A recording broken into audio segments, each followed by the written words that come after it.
same guy. Yeah. Lovely. Oh, yeah.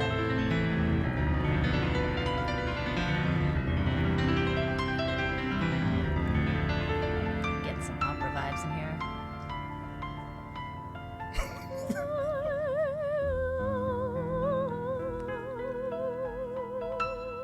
Sorry. Flame. That sounded great. I need to run that back.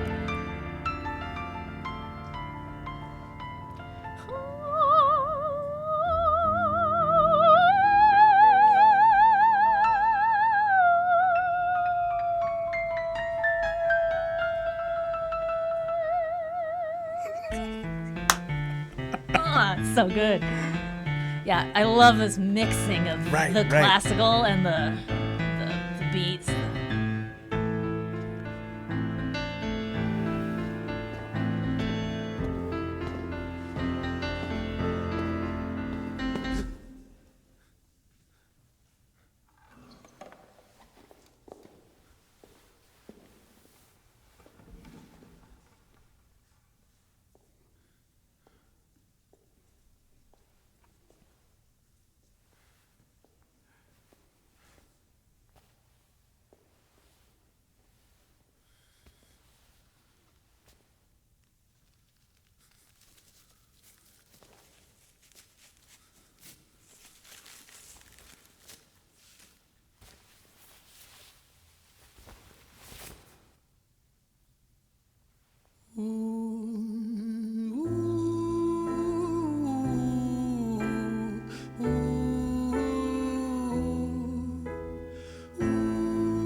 You almost don't need anything else, right?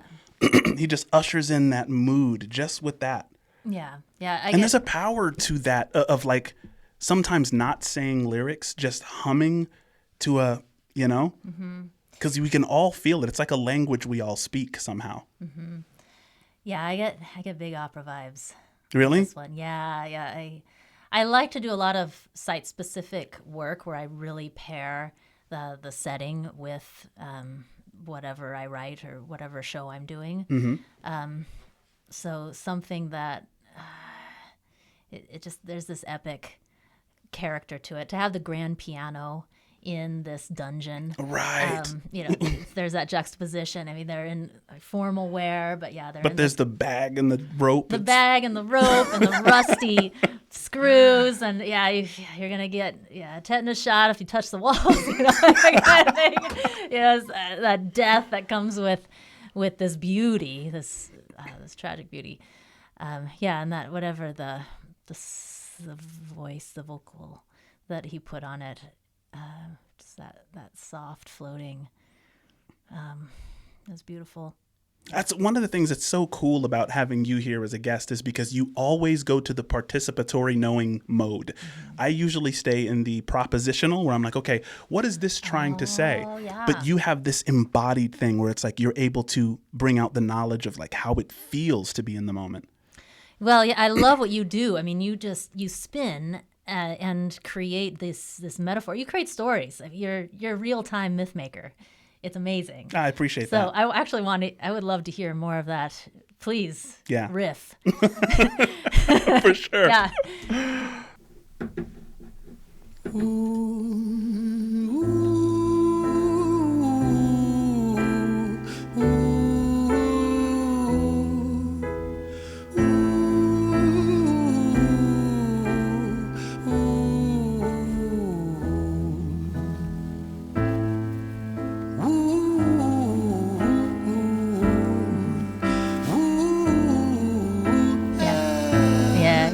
To more blues. It was started in opera and it ended in blues. Different vibe, but the same. Blues. Yeah, I love mixing that stuff. It's good. Let me tell you a story about a boy named Jimmy. 1 year old and his first words were mine, gimme. 2 years old he was walking, 3 years old walking quickly, 4 years old he was running round the pavements of his city, 5 years old. So then he transitions into this. It's a narrator. like on a theater stage.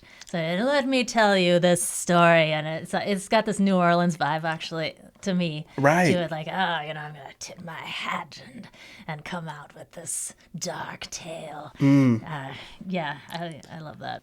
Then his daddy told gimme. 2 years old he was walking, 3 years old walking quickly, 4 years old he was running round the pavements of his city, 5 years old and his daddy told him, listen here son, you gotta learn to be a man he works for what he wants. 6 years old and he's reading, writing, top of the bunch, and when he's 7 his Shout out to the child, by the way, who just volunteered to have his neck wrapped around with a rope with this bag over his head. I didn't even notice it was shout out to that child's parents. Who's just like, yes, I believe in your mission, Rin.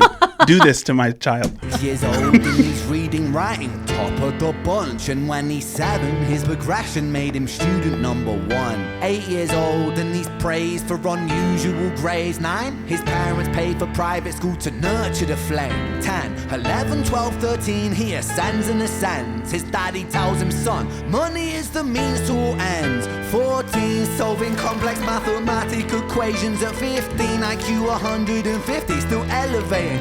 16 he develops complex software code that detects weaknesses in cybersecurity protocols. 17 and he sells his vision, keeping the share. Not yet an adult, but he's practically a See his mic? Oh yeah. All live. Yeah. He has to just do it live. Yeah. It's a thing. It's a thing with But Rin. what he's saying right now, I'm like, oh, I know these people. Mm. I know people like this. When I was growing up, my dad was my math teacher, and so I can relate in some ways to really feeling like a high achiever and wanting to impress my dad, who was a very kind man, but pushed, and math was the highest thing to look to achieve. Yeah. So I get it. It starts as a child bonding thing, and then you just keep on going, especially if you're good at it. And to them, it's not a game. What right? do you mean? Like, Ren is talking about the money game, right? To come to the realization that this whole thing is a game that you can stop playing if you wish, is more and more difficult if you went through that trauma or indoctrination as a child. Mm-hmm. And he sells his vision, keeping the share. Not yet an adult, but he's practically a millionaire. 18 and his daddy tells him, now you're a man. This world don't give a damn about you, so take all that you can. 19 he turns a profit, stocks and shares, invest in product. 20 double down deposits. 21 his income rockets. 22 he learns the truth is just an obstacle to wealth. If you manipulate the data, then the lie will sell itself. 23 a life of luxury, crystal and cocaine. 24 he makes the Forbes list, they're applauding his name. 25 and his daddy tells him, listen here son, while you're sitting in that palace, that don't mean that you won. 26 a business shift, he switches business to arms. He's 27 dealing nuclear and shells in Iran. 28 inside the Senate, money bought him a seat. He's 29, a role of counsel in the president's suite. Now he's 30, his daddy says you're losing the race. You're just a servant to the king, not even in second place. 31 a big maneuver for his daddy's approval, moving imports over borders from the exports out of Cuba. 32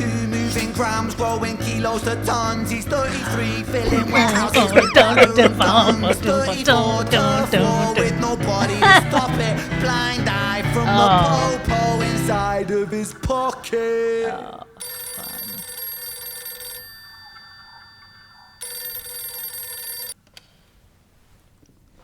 35, he gets a call. I'm sorry, son, but it's your father. Had a heart attack. I'm sorry, he's gone. 36, getting pissed off, abusing his product. 37, eyes glazed, disposition done one. So I love it so much, and I actually don't want to stop, but I feel like I need to say something in some ways. I'm feeling the midlife crisis coming. It's such a tried and true trope. Yeah. And also I heard that okay, I might be wrong in this, but somebody said that in India the midlife crisis is actually a healthy part of life. Like, it's accepted as being part of a journey. You make your things, and then you have midlife crisis, and then you start doing spiritual work. Sure. Sorry if that's not correct. India's a big country, but but actually, I like that idea of reaching a certain age and it being accepted that a midlife crisis is part of what we go through in our journey. Yeah. I also like kind of the fact that he's showing us like what level do you want to get to where the promised land is, right? It's like at every level of Jimmy's life, he has the same relationship with his dad, you're not enough, same relationship to himself as needing the father's approval. Yeah. The more he amasses, it's like what you give doesn't match what you gain. The idea is like gaining the world and losing your soul. You've lost all of this life that you could have spent connecting. And all that you've gained is the same relationship with your father who thinks you're not enough, the same relationship to objects, wanting more of them and not having as much as, right? And so it's like, hopefully a kind of word to the wise. I really like how he distills it down to a relationship and a psychological relationship. 38 with a prostitute, a moment of passion, heating up a silver spoon and then chasing the dragon. 39 getting reckless and hungry for power. Daddy's words are still driving him to kill and devour. Makes a move against the cartel but the strategy's flawed. They retaliate and leave him in a hospital ward. A bullet buried in his vertebra and one in his leg. The doctor sighs and says, I don't think you'll be walking again. Fuck.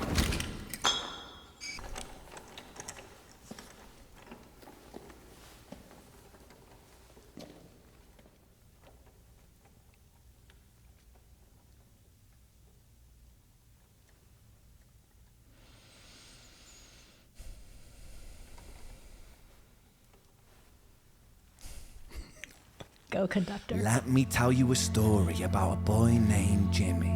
He was 40 and he cursed the words, mine, mine, gimme. 41. I can see you falling in love with the musical choices here. I love it so much. It's like it's so funny. It's just 1, 2, 3. Okay, so you can, as a jazz conductor, you'd be like a 1, a 2, a 1, 2, 3, 4, and then the conductor will just leave the stage. Mm-hmm. Or you can be the conductor and you can face, and do that thing. Yeah. I love that he's sitting down, not facing his musicians, slouched. 1, 2. It's just so hilarious. Anyway, good stuff. Yeah.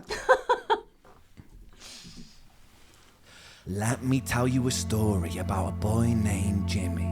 He was 40 and he cursed the words, mine, mine, gimme. 41 he wasn't walking, 42 not walking quickly, 43 never running round the pavements of his city, 44 inside a palace with a mountain of gold. But those riches turn to rubble when perspective evolves. Weighing heavy on his conscience is the value of gold. Lamborghini for a life, trading money for souls. Jimmy followed the code inside the land of the free. Put your hand inside the cookie jar, take more than you need. And his example is exaggerated versions of me. And it's a version of him, and it's a version of she, and it's a version of you. There's no escaping the blame. The way we live is parasitic. Fuck for money and fame. Call the music.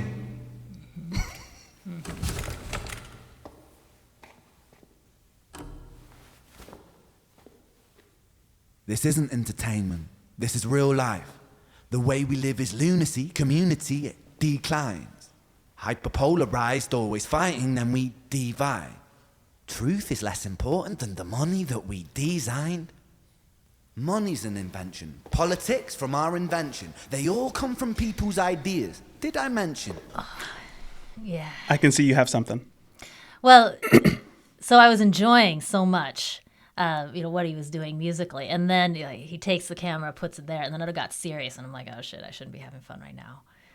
And so that was really a powerful stop Right. To the experience. Yeah, I think with Rin, you kind of learn this emotional roller coasters. Like he's going to guide you here, then he's going to bring you immediately somewhere else. Yeah. And I think only the best artists can do that well. Yeah. Border's an invention. Law and order fuel the tension. It leads to people killing each other. My solution?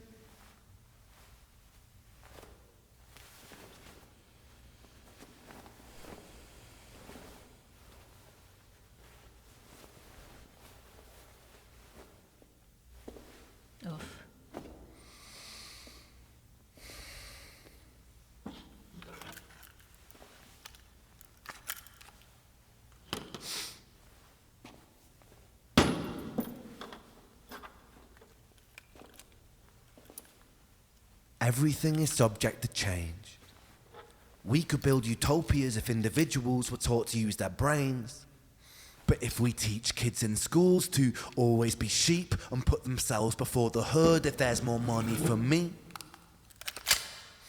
then there's no future I see where the humans survive with parasites inside a petri dish with cannibal minds. Mold will grow upon the surface then consumes till it dies. And our fate could be the same without this story to the wise.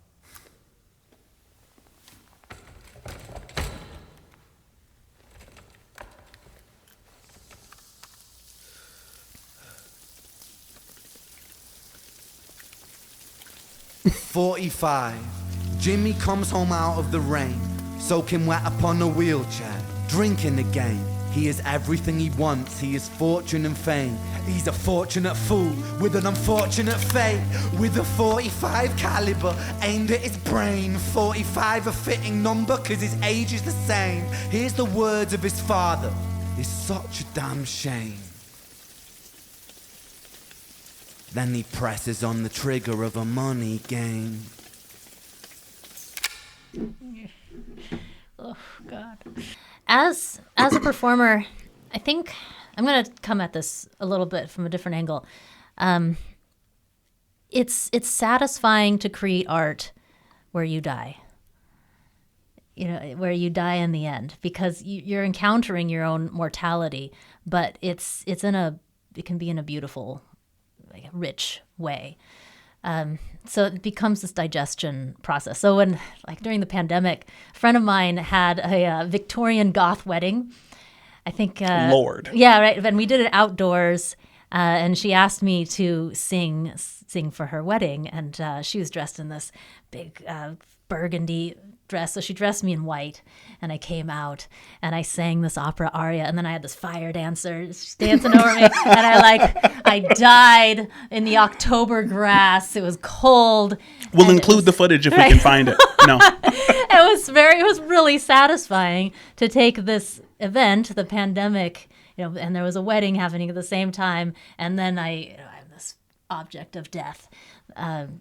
It was a lot of fun.